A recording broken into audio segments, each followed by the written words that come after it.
This is Gary Butterfield, This is Cole Ross. and this is Monster My Podcast. And gadzooks, it's week 2 of Beholderfest 2017. There's a monster in my podcast. You thought it would end in 1 week. we thought it would too, but the book is too good. It's very good. Let's get into this tossed salad and the scrambled egg. Let's get inside these heads, by which I mean the entirety of them. Yep. It's time to stick a beholder on your weird, specially rounded couch and find out about their basic beliefs. Yeah. Keep some tissues around, because them tears will wash you away. This one gigantic tear coming out of like this gigantic eye. Yeah. So let's start with the psychology, which is kind of summarized by these basic beliefs, these broad sentences that apply to every beholder. Well, here's a weird little meta thing about this. Is that these things are very similar to the basic like belief things that you roll up in 5th edition. Oh. Like in 5th edition, like monsters in that like, Volo's Guide, Monsters Manual, they have these kind of like things on a chart, like 6 different statements you can have guide your character. And you roll them, and these are very similar to that. Yeah. Like it's kind of like weirdly ahead of its time in a meta way. Yeah. But this underlines the many defects of the beholder. I about said the beholder race, but I've started feeling very upset about that. This whole thing, like we are talking about beholders this entire time. Yes. Yeah. This is not a metaphor for anyone except possibly like shitty white nerds. Right. So like the first and core one is I represent the ideal. And the corollary to that is nothing that is not ideal has a right to exist. It exists only for my purposes. Yes. These are like successories. Yeah. For beholders. Like I'm imagining like a picture of like 5 beholders skydiving, holding eye stalks, and then this like written under it. There are a bunch of eyes in this team. Yeah. But there's no team in this eye. Like right. Knowledge is power. Of course. Yeah. That's pretty standard, pretty relatable. Yeah. So they must do this. Some will go as far as to raise entire countrysides in search of information. Yes. Right. Yeah. Because it is necessary to acquire knowledge at any cost. I have knowledge that others do not. Some of these ignorant creatures are of the ideal breed. Therefore, others of the ideal breed are out to get me. So this is showing they are paranoid. Yes. The core of the paranoia. Like even going back to like everything only exists for my purposes. Like they will twist and turn to make sure that they are always the ones who are right in this equation. Yes. I know people that are like that when you talk to them. They're secret beholders. They categorize people into these different subsets. Yes. Of things. Yeah. So when they meet something, they immediately, it's like, this is like the How to Make Friends and Influence People, like book for beholders. Oh, for sure. Like, this is like that guy who kept the Excel spreadsheet of people he'd met. Ugh. It's like that, but for beholders. So when you meet somebody, they're either powerful.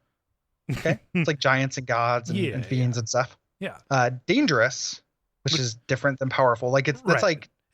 worth thinking with. Powerful is like, oh, I should probably help them out. I will get something dangerous as I need to avoid them.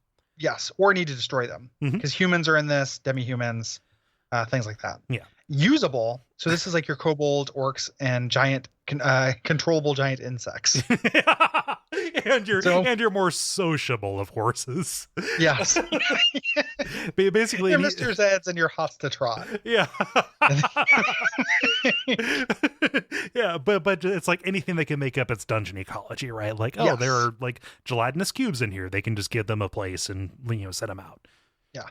Then weirdly, this section is broken up by a paragraph that goes across the entire page for some reason. Like this is where the layout gets bad on demented beholders. Right. And we mentioned that in the first episode, I think, like any beholder who has abandoned one of these core tenets will not like thrive in a different community, but they will be shunned from their from their like kind, their cities and such, because they saved somebody's life, because they acted against the Randian ideal. Yes. Yeah, exactly. So then we move on back on our categorizations. Inferior creatures I have nothing to do with. So this includes like things you maybe wouldn't think of. Yeah. This is like skeletons, gargoyles, gremlins, shit like that. Yeah.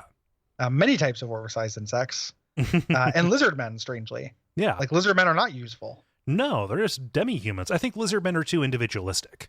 I think that's probably, and also not inherently evil. Like lizard men are like proud people that have their own culture and stuff. They're tribal metaphors. Yes. Yeah. And then inconsequential. Right. So which unless they're food. hungry. Yeah.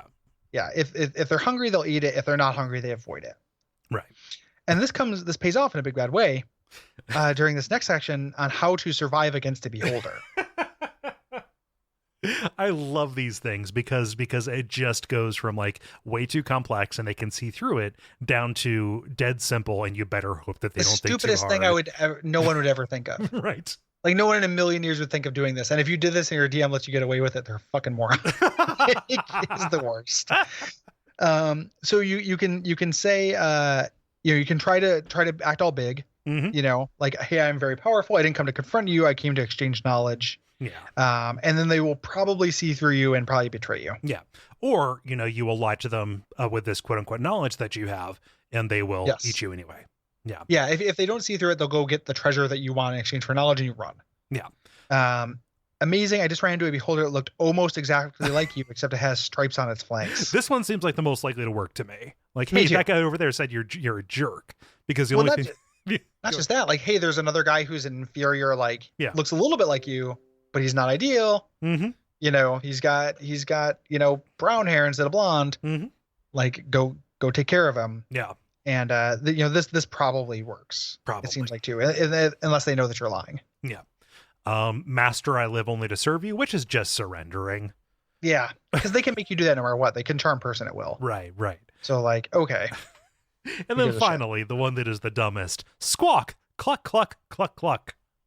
Yes, which this book seems to think is a good idea. Despite its silly overtones, this trick might have the best chance of succeeding. If an adventurer can persuade a beholder that he's actually a polymorphed animal, the beholder may categorize him as inferior or inconsequential, those were capital I's, and leave him alone. On the other hand, the beholder might just be hungry and decide to eat the character. Like, I feel always assume it's hungry. Yeah, like why? I mean, the beholder like is maybe not hungry, but like, how many polymorphed people is this beholder running into? Just like I'm constantly running into people like they're chickens that are shaped like people and dressed like them too. Like this is like the kind of thing you get committed for. Yeah. Like, the clerk down at the gas station is not a person. He's a chicken. Like, this is what Breakfast of Champions is about. Oh, of course. Like, yeah, it's ridiculous. Yeah.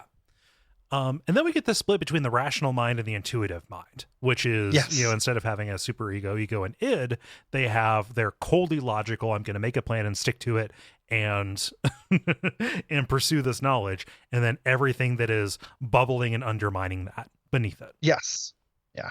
So the, in their rational mind, it has this little chart. Like you've seen those charts where it's like it's somebody's brain and like pizza's a big part and bacon is a big part, those kind of like jokey things. Right. It's like that, paranoia is the biggest thing. So like, what a miserable existence. Theories about missing memory, theories about odd emotional states. Yep. My like, why did that make me cry? Got some theories. My favorite one here though is partial memory of failing. Yeah. That's very good. Like, without the protection of its intuitive mind, a beholder's sanity would snap in the face of data that contradicted its own self-understanding. Yes, because in the intuitive mind, they have the complete memories of failures, along with suppressed memories, suppressed knowledge, and theories that might shatter the rational mind. Yep, we're just gonna put this down here in the safe. Put this logic bomb down here in the safe. That way, it doesn't take out the whole house. Like, all you need to do to take out an entire village of these is get fucking Dr. Noreen Reardon, my therapist. Brought to you by our backers at patreon.com/Duckfeed.tv.